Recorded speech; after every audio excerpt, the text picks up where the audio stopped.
sedangkan aku lebih baik daripadanya. Engkau jadikan aku daripada api dan engkau jadikan Adam daripada tanah.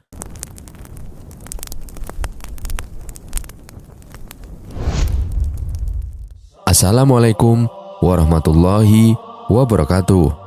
Iblis merupakan musuh bagi umat manusia. Sepanjang hidupnya, iblis sudah bersumpah kepada Allah bahwa ia akan berusaha untuk menyesatkan anak cucu Adam yang jauh dari jalan Allah agar mereka mau menjadi pengikutnya dan menjadi orang-orang yang tersesat. Untuk itu, marilah kita lebih mendekatkan diri kepada Allah Subhanahu wa Ta'ala agar kita tidak terhasut oleh tipu daya iblis. Tapi, tahukah Anda bahwa jauh sebelum Nabi Adam diciptakan, iblis adalah merupakan makhluk yang mulia di sisi Allah dan merupakan salah satu makhluk yang paling dihormati oleh malaikat. Kasih sayang Allah terbesar kepada iblis adalah bahwa yang pertama dia telah mendapatkan taufik untuk menyembah Allah Subhanahu wa Ta'ala. Yang kedua, karena ibadahnya yang banyak, dia dimasukkan ke dalam kumpulan para malaikat. Dan sebaik-baik pertolongan Allah kepadanya adalah ia menjadi teman pendamping para malaikat sehingga dapat memahami keindahan, kesucian, dan kebersihan mereka. Saking mulianya iblis pada masa itu.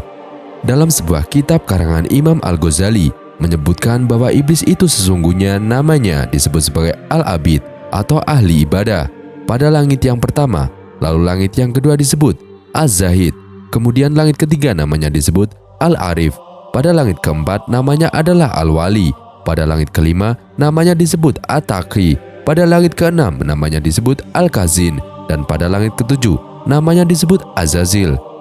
Manakala dalam Lauh Mahfud atau Lahul Mahfud namanya ialah iblis. Dikisahkan iblis dulunya adalah ahli ibadah yang tidak pernah membangkang dan mengeluh terhadap perintah-perintah Allah. Ia pernah bersujud kepada Allah selama 1000 tahun lamanya dan ia sangat giat dalam beribadah. Bahkan, iblis pernah menjadi Sayyidul Malaikat atau penghulu atau pemimpin malaikat dan Khazinul Jannah atau bendahara surga. Namun, lama-kelamaan iblis menjadi sombong dan angkuh. Ia menganggap bahwa dirinya adalah makhluk yang paling tinggi derajatnya di antara makhluk-makhluk Allah yang lain. Hingga pada suatu saat, ketika Allah baru saja menciptakan Adam sebagai manusia, maka Allah memerintahkan iblis untuk bersujud kepada Adam. Lalu iblis berkata, "Adakah engkau mengutamakannya daripada aku, sedangkan aku lebih baik daripadanya? Engkau jadikan aku daripada api dan engkau jadikan Adam daripada tanah." Kemudian Allah berfirman kepada iblis, "Aku membuat apa yang aku kehendaki." Karena iblis memandang dirinya penuh keagungan, maka dia enggan sujud kepada Adam karena ia merasa bangga dan sombong. Dia berdiri tegak hingga malaikat selesai bersujud. Ketika para malaikat mengangkat kepala mereka, mereka mendapati iblis tidak sujud sedang mereka telah selesai sujud. Maka para malaikat bersujud kembali untuk kali kedua karena bersyukur. Tetapi iblis telah dirasuki oleh sifat angkuh dan sombong, tetap enggan bersujud. Dia berdiri tegak dan berpaling dari para malaikat yang sedang bersujud. Dia tidak ingin mengikuti mereka dan tidak pula dia merasa menyesal atas pembangkangannya terhadap Allah. Kemudian Allah merubahkan mukanya pada asalnya yang sangat indah, cemerlang ke bentuk hina yang menyerupai babi hutan. Allah membentuk kepalanya seperti kepala unta, dadanya seperti daging yang menonjol di atas punggung. Wajah yang ada di antara dada dan kepala itu seperti wajah kera. Kedua matanya terbelah pada sepanjang permukaan wajahnya. Lubang hidungnya terbuka seperti caret tukang bekam. Kedua bibirnya seperti bibir lembu. Taringnya keluar seperti taring babi hutan dan janggut terdapat sebanyak 7 helai. Setelah itu, lalu Allah mengusirnya dari surga, bahkan dari langit, dari bumi dan ke beberapa jazirah. Dia tidak akan masuk ke bumi melainkan dengan cara sembunyi. Allah melaknatnya hingga hari kiamat karena dia menjadi kafir. Meski iblis pada sebelumnya sangat indah cemerlang rupanya, mempunyai sayap 4, banyak ilmu, banyak ibadah, serta menjadi kebanggaan para malaikat dan pemukanya, dan dia juga pemimpin para malaikat, karubiyin, dan banyak lagi. Tetapi semua itu tidak menjadi jaminan sama sekali baginya. Ketika Allah membalas tipu daya iblis, maka menangislah malaikat Jibril dan Mikail. Lalu Allah Subhanahu wa Ta'ala berfirman kepada para malaikat, "Apakah yang membuat kamu menangis?" Lalu mereka menjawab, "Ya Allah, kami tidaklah aman dari tipu dayamu." Kemudian Allah kembali berfirman kepada malaikat, Begitulah aku, jadilah engkau berdua tidak aman dari tipu dayaku. Setelah diusir dari surga, maka iblis berkata, Ya Tuhanku, engkau telah mengusir aku dari surga disebabkan Adam, dan aku tidak menguasainya melainkan dengan penguasaanmu. Lalu Allah berfirman pada iblis, Engkau dikuasakan atas dia, yakni atas anak cucunya, sebab para nabi adalah maksum. Berkata lagi iblis, Tambahkanlah lagi untukku. Allah berfirman, Tidak akan dilahirkan seorang anak baginya, kecuali tentu dilahirkan untukmu dua padanya. Berkata iblis lagi, Tambahkanlah lagi untukku. Lalu Allah berfirman, Dada-dada mereka adalah rumahmu. Engkau berjalan di sana sejalan dengan peredaran darah.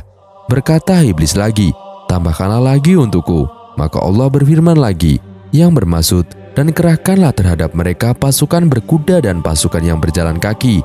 Artinya, mintalah tolong menghadapi mereka dengan pembantu-pembantumu, baik yang naik kuda maupun yang berjalan kaki. Dan berserikatlah dengan mereka pada harta, yaitu mendorong mereka mengusahakannya dan mengarahkannya ke dalam haram, dan pada anak-anak, yaitu dengan menganjurkan mereka dalam membuat perantara mendapatkan anak dengan cara yang dilarang, seperti melakukan senggema dalam masa haid, berbuat perkara-perkara syirik mengenai anak-anak itu dengan memberi nama mereka Abdul Uzza, menyesatkan mereka dengan cara mendorong ke arah agama yang batil, mata pencarian yang tercela, dan perbuatan-perbuatan yang jahat, dan beri janjilah mereka. Hal ini juga disebutkan dalam surat Al-Isra ayat 64 yang artinya, Dan hasunglah siapa yang kamu sanggupi di antara mereka dengan ajakanmu, dan kerahkanlah terhadap mereka pasukan berkuda dan pasukanmu yang berjalan kaki, dan berserikatlah dengan mereka pada harta dan anak-anak, dan beri janjilah mereka. Dan tidak ada yang dijanjikan oleh syaitan kepada mereka melainkan tipu belaka. Quran Surat Al-Isra ayat 64. Sebelum dilaknat Allah, iblis pernah melakukan tugas-tugas mulia yang diperintahkan Allah kepadanya, yaitu 1. Iblis sebagai penjaga surga dalam kurun waktu 40.000 tahun. 2. Iblis pernah hidup bersama bergabung dengan malaikat selama 80.000 tahun. 3. Iblis diangkat menjadi penasihat malaikat selama 20 tahun. 4. Iblis menjadi pemimpin malaikat Karobiyun dalam waktu 30.000 tahun. 5. Iblis melakukan tawaf atau mengelilingi arsy bersama para malaikat dalam waktu 14.000 tahun. Jadi, keseluruhan iblis beribadah melakukan semua perintah Allah dalam kurun waktu 185.000 tahun lebih. Selama dalam ibadahnya seperti kita umat Islam, melakukan sholat, puasa, tawaf dengan para malaikat atau mengelilingi Baitul Makmur di arsy. Iblis tidak pernah merasa lelah dan mengeluh dalam menjalankan perintah Allah yang mulia ini. Iblis menjalankan dengan ikhlas, tidak ada niat apapun kecuali karena Allah semata. Pada masa itu malaikat dan lainnya memberi gelar kepada iblis atau Al-Aziz atau makhluk Allah yang termulia. Ada yang memberi gelar Azazil atau panglima besar malaikat. Menurut kitab tafsir Munir dan Sawi, iblis beribadah pada Allah dalam masa 80.000 tahun, tawaf di Baitul Makmur dan arsy selama 14.000 tahun. Oleh karenanya, di langit pertama sampai ke-7, iblis begitu dihormati oleh para malaikat. Malaikat di penjuru alam semesta, dari bumi, langit, Baitul Makmur, arsy, dan sebagainya. Mereka semua menghormati pada iblis sebagai makhluk Allah yang terhormat dan termulia. Sehingga bila iblis lewat di depan para malaikat, maka malaikat menghormati pada iblis, bagaikan penghormatan prajurit kepada komandannya, pengawal istana pada rajanya, sehingga terhormatlah nama iblis di penjuru alam semesta. Namun sayang, tulisan iblis terselubung rapi, tidak satupun makhluk yang tahu kecuali Allah. Tertera, Al-Mal'un atau iblis ingkar terkutuk. Dalam sumber lain, iblis pada mulanya bernama Azazil dan tinggal di bumi. Azazil adalah jin yang taat kepada Allah, dan memang iblis sebenarnya adalah dari golongan jin seperti pada firman Allah. Dan ingatlah ketika kami berfirman kepada para malaikat, sujudlah kepada Adam, maka sujudlah mereka kecuali iblis. Dia adalah dari golongan jin, maka ia mendurhakai Tuhannya. Quran Surat Al-Kahfi ayat 50. Dia menyembah Allah selama 1000 tahun, lalu Allah Subhanahu wa Ta'ala mengangkatnya ke langit pertama. Di langit pertama, Azazil beribadah menyembah Allah selama 1000 tahun. Kemudian dia diangkat ke langit kedua, Begitu seterusnya hingga akhirnya dia diangkat menjadi imam para malaikat. Apapun perintah Allah kepada malaikat juga adalah perintah baginya, karena dialah imam para malaikat yang memimpin malaikat. Azazil adalah imam dari seluruh malaikat atau al-muqarrabun, imamul jami'il malaikat. Ada riwayat yang menyatakan Azazil beribadah kepada Allah selama 80.000 tahun dan tiada tempat di dunia ini yang tidak dijadikan tempat sujudnya kehadirat Allah Subhanahu wa Ta'ala.